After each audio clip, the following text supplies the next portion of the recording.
watching Sky News Breakfast. With us this morning to review the papers are writer and broadcaster Emma Wolf and the journalist Bidisha Mamata, author of Asylum in Exile, Hidden Voices of London. Welcome both. Okay, let's start with you, Emma. And page 10 of the Express. Yeah. A warning, I guess, from the new head of the NHS. I'm fearful for patients' safety. I mean, this is obviously a time when the NHS is always under pressure. Winter. What is it about? Well, this is in the wake of two sets of strikes. So we had the strikes that began on December the 20th, and then we have a fresh wave, 6 days of strikes starting on January the 3rd. And the new chairman, Richard Meddings, is saying he's actually fearful for patient safety at this stage. It's effectively, these strikes over the year have been about 40 days of strikes. They've effectively taken 3 weeks of patient treatment out of the system.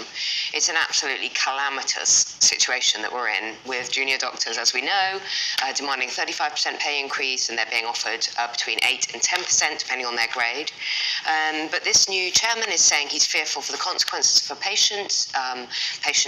Things like heart disease and cancer will be missed. People will not go to hospital, not just the treatment that doesn't happen, but things like picking up these really, really important conditions. We know that we've seen A&E departments. I think the Cheltenham A&E department was just closed. And it's a really, really difficult situation. Of course, winter is the worst time anyway. We've got a huge backlog of waiting lists because of since the pandemic. The NHS is in a really, really dire state at the moment. And of course, waiting lists are going to get worse, and it's going to be the longest strike, I think. The longest strike, yeah. That 6-day strike that's looming in January is, I think, the longest strike. But as I say, already 40 days of strikes this year. Yeah. Bidisha, let's go to the Mirror. Page 6, picture there of the devastation in Gaza. The headline here, strike kills 70 at refugees camp. And this, of course, figures coming in from the health ministry, which is run by Hamas, as we know, but, the pictures speak for themselves. Tell us more about this story. I think your point is exactly right. The pictures speak for themselves, and every day it's a new set of imagery, a new set of reportage that's coming out, a new number. The death toll is now estimated at over 20,000, and there's a very, on the one hand, sort of depressingly overfamiliar quote from a survivor here. He's talking about how his grandchildren, his daughter, and his son-in-law are all gone, but he says we're all targeted, civilians are targeted, there is no safe place. I think the overwhelming response of the entire world community, regardless of anything else, has been shock and horror at civilian targeting. And just because it's Boxing Day and it's supposed to be a time of reflection and peace and harmony, I'm linking this story in Gaza and the issue of Palestine and Israel to the talks that were recently given by the Pope and the Archbishop of Canterbury, which have also been covered in today's papers, who are all calling for peace. And not only that, but in a quite uncharacteristically politicized, slightly sharp-edged way, saying that we must all respect common laws of humanitarian decency and the rules of war, that this is not just a free-for-all. There are certain rules around humanitarian behavior that we all have signed up for. And it's very notable when you have figures like the Pope and the Archbishop of Canterbury saying that at a time like this. They often say very emollient things, really quite soft-edged things, but for them to speak out in line with the UN and the WHO is quite striking. But I don't think that I think that we're going to see more imagery like this in the days to come. Well, politically, it doesn't seem like a ceasefire is in sight, really. So, yes, it does seem we are going to see more pictures like that. Emma, let's go to the Times and page 4. This is about working from home. Headline, working in the office is your duty to taxpayers. Civil servants are told. So I guess putting pressure on them to get back to the office. Yeah, well, the head of the civil service has been saying that he's expecting them to be back for 3 days a week minimum. But it's actually the story next to it, which I was more interested in. It's how flexible hours are killing the 9 to 5. And this is really interesting. This is obviously since the pandemic. This kind of hybrid model of working that many, many people are doing. People starting work much earlier. 43% are starting around 8 a.m. or earlier. It's not early, but anyway, some people think it is. It's not early for us. Some people aren't logging on until after 9:30 at night.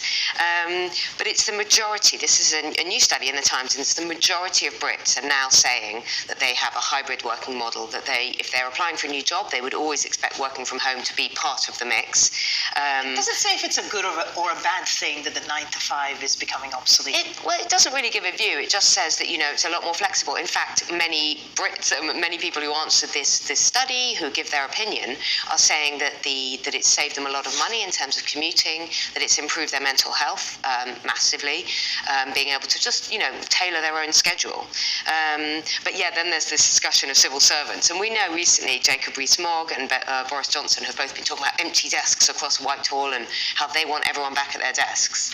And now the head of the civil service is saying that he would like people a minimum of 3 days a week back in the office. So I think we need to work out where we are in this country on working from home, because lots of people are expecting it, but then there are so many jobs like stacking shelves or collecting our bins or being a nurse, which you can't work from home. So there's a real divide. And what do we think? Do we think it's skiving, or is it really a way to increase productivity? How that develops in the coming year. Bidisha, let's look at the Express pages 2 and 3.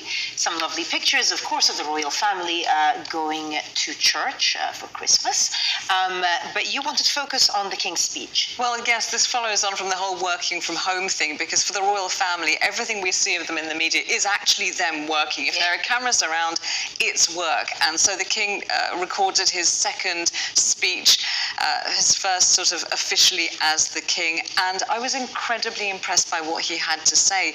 All of his quirks and his political and social engagement with society came through in this really lovely, charming, and yet substantial short speech where he mentioned again Palestine, Ukraine, many wars all over the world, not just those two, but I think that he was extremely alarmed by what we see in the headlines every day, all day. It never seems to end.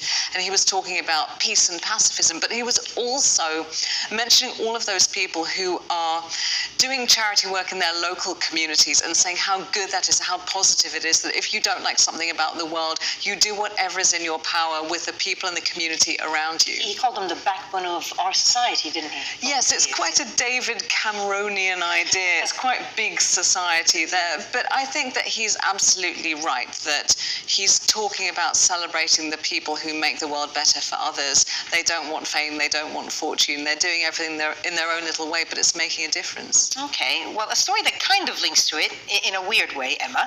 So, Telegraph, page 3. John Lewis, wash knits less to save the planet. Yeah. My slightly tenuous link was that obviously, the King is quite keen on saving the planet, and here's but also good news for anyone who got a lovely jumper, not a Christmas jumper, not those sort of ones that we pull out every year, but if you got a lovely cashmere jumper for Christmas, this is how to save your cashmere, how to save your knits, but also to save the planet. Basically, John Lewis are announcing these new QR codes. I'm not sure anyone's going to scan a QR code on their jumper, but anyway, these new QR codes on how to look after your knitwear, how to extend the life of your cashmere, and also your bedding and your baby clothing. So a couple of tips for you. Never use fabric conditioner, because that thins the material. Never hang up your jumpers. I do that, and it's lazy, and you shouldn't. You should always fold them properly, fold them in that elaborate way. When you're drying them, how are you meant to dry them? Sort of, I think you lay them flat on things, but don't ever hang them up. That stretches the material. And actually, 5% of UK emissions come from overall clothing consumption. So if we can extend the life of our clothing in general, it is seen as very, very good for the planet. Cashmere is a problem. Cashmere one cashmere jumper takes up 6 goats, whereas 5 jumpers can be made from the wool of 1 sheep. Yeah. So you get a lot more bang for your buck out of woolen jumpers than you do out of cashmere. I suppose the counter argument to that, though, because it is quite expensive, people would buy one and try to make it last as long as possible. But that's how to look after them. All right, well, good tips for a breakfast program. Bidisha, now we go from knits to the Guardian, page 7, and pubs. Pubs like the Crooked House are still being lost. I don't know whether we can see a picture of the Crooked House, but there it is. Crooked. And it's a little crooked. It's a little, you can't deny it. Mining has been going on underneath, and it's been slipping. But I was just thinking when Emma was talking that when you've finished doing your cashmere knits, the moths can just eat them when you folded them up. up. And while they do that, you can go out for a Boxing Day meal at a lovely pub, except that the Campaign for Real Ale is pointing out that lots of pubs up and down the nation are being converted or destroyed without the correct permissions, including that lovely Crooked House that we've just seen. It's 260 years old. And they're pointing out that pubs have always been the heart of a community. And by this point on Boxing Day, people have got terrible cabin fever.